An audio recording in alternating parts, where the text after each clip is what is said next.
Hi everyone. I really miss everyone, and this is going to be the first of our video lessons that we're going to have each week. And this is going to either be your science or your social studies. The first one, this one, is going to be a little bit of each. We're going to talk about the whole reason why you have to be home right now. Instead of in school or playing with your friends or talking to me like you really want to be, we're going to talk about the coronavirus. What is that? It's a pandemic. I know you have probably heard this word, maybe you've heard this word, but we're going to just talk about what's going on, okay? You may have heard people talking on TV about the pandemic. You're going to learn a lot about what it is and what's different between an epidemic and a pandemic. They're both about a lot of people getting sick. And that's what's going on in the world right now. The biggest thing that's going on is that a lot of people are getting sick. And the first thing we're going to learn is, what is the difference between an epidemic and a pandemic? This picture, I hope you can see these pictures. This is something called an epidemic. An epidemic is when an illness attacks a lot of people that are in a lot of different places that are close together, though. A lot of towns that are near each other or all in one area. An epidemic is when everybody gets sick with the same kind of disease. And we've had a lot of epidemics in history that have happened a long time ago. For example, way back 700 years ago, there was a time called the Middle Ages. And back in the Middle Ages, people didn't really know what was going on very much with medicine. They didn't know where germs came from. And there were a lot of rats going around back then. Ew. I know this was a little cute rat, but back then they had rats who carried fleas on their bodies. Little fleas were on the rats. Let me show you here if I can get this straight. Little fleas would go on the rats, and fleas had little germs. And there was a very, very bad illness called a plague. And the plague got on the rats, and then the rats would go by the people. The fleas would jump onto the people and bite them, and the people would get sick with the plague. And that was a terrible epidemic. Lots and lots of people died from that one a long time ago.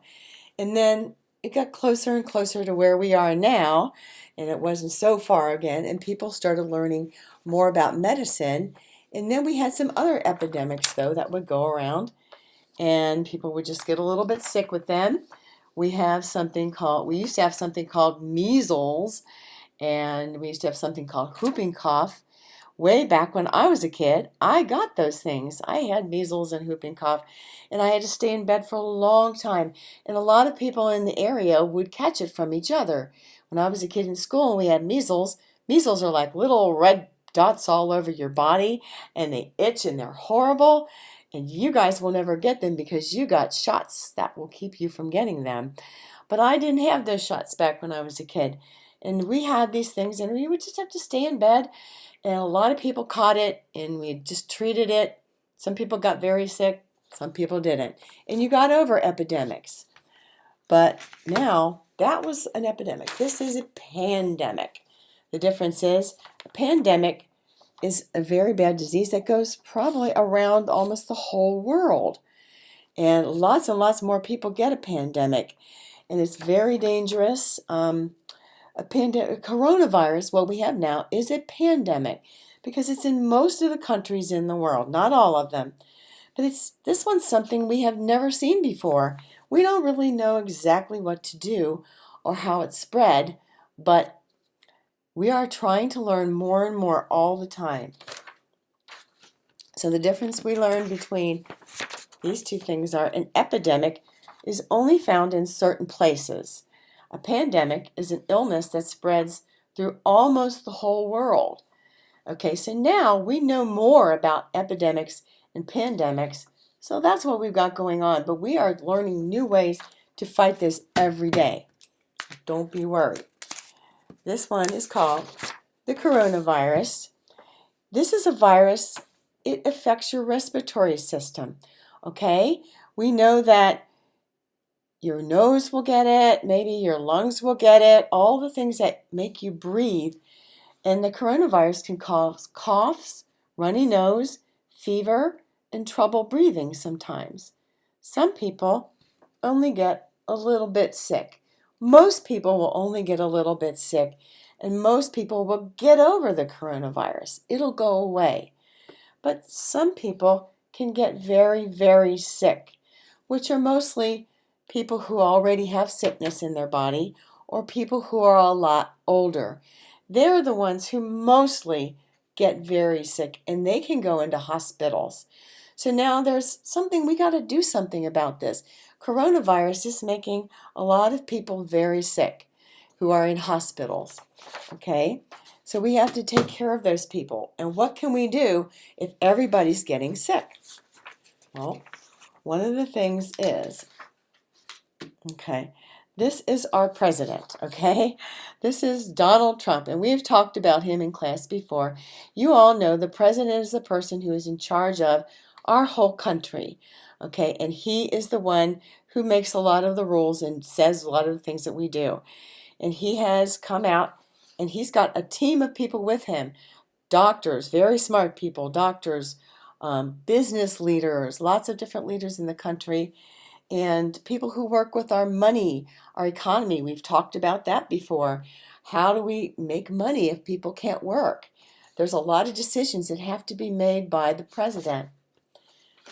And we've also talked about who is the leader of our state, everybody. It's not the mayor, it's not the president. Remember, it's the governor, if you remember. This is our current governor. Right now, our governor is named Mike DeWine. He comes on TV almost every day. You probably see him working with his team. He has doctors and business leaders and very smart people working with him. He makes the decisions for what we do here in Ohio. And the last thing I'm really going to show you is a timeline. Okay, this is whoa. I know it's very hard to see on here. Remember when we made the timeline in our class for Martin Luther King Jr. and we put the different things in his life that he did? Sorry. Okay, this is a little timeline to show what's going on so far with the coronavirus. Okay, first, back in December in China, the first person got the disease, that we started noticing people in China were getting pneumonia. And they thought, and they started thinking, this is an epidemic of pneumonia. Then on January the 7th, the virus was identified. They said, oh no, this isn't just pneumonia. This is a new disease we've never seen before. And then the first case came to the United States. Sorry, I'm having a hard time pointing to this. On January 21st, we discovered someone in the United States had symptoms of the coronavirus for the first time. Then around February 14th, they discovered the first case in Europe. And we've talked about Europe too, so you know where Europe is. And the very worst countries started getting sick very fast. There were like England, and then Italy, unfortunately, became the worst hit country in the world. More and more cases every day were being discovered there. Then around February 25th, a lot of the organizations, the medical organizations with a lot of smart doctors, started trying to make some drugs and some medicine that could help with this. They were experimenting. All the scientists got to work on it. Then more people kept spreading the virus throughout the world. They would fly from country to country, and then people started looking at maybe we shouldn't travel so much, and more and more cases came every day. And then around the beginning of March, the states started saying, oh, we are going to have a state of emergency, meaning they started setting up hospitals, started getting ready for more and more cases of the coronavirus. The military, all kinds of different agencies in each state got to work trying to see what they could do to help with the spread of the virus. And then on March 13th, a very important date for us, Governor DeWine closed our schools here in Ohio.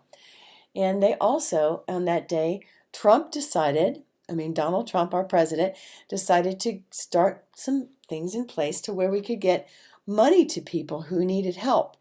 And then they started closing businesses, meaning we can't go to restaurants anymore. We can't go to sporting events anymore. We can't go to the movie theaters. Any place where lots of people got together were very bad places to be because you could get germs very easily. Okay, so and then the governor decided to issue a stay-at-home warning for us. A stay-at-home act in the state of Ohio. That means that everyone needs to stay at home now and not go out unless it's really, really necessary to get food, to get medical care, or to get our educational supplies and things like that. Things that we have to do to keep moving. Our mailmen still come, the garbage man still comes. Things we need to live are still going on, and a lot of people are out there, a lot of doctors and nurses and emergency care workers who are really trying their best to try to stay safe out there right now. You can see all about them on TV if you look. And for right now, that's all we can really do. And I will come back with another video. There's going to be a second half of our talk for this week, and that's going to be on how you can take care of yourself and stay safe with your family. For now, that's it. Thank you very much. I will be talking to you again soon. Bye.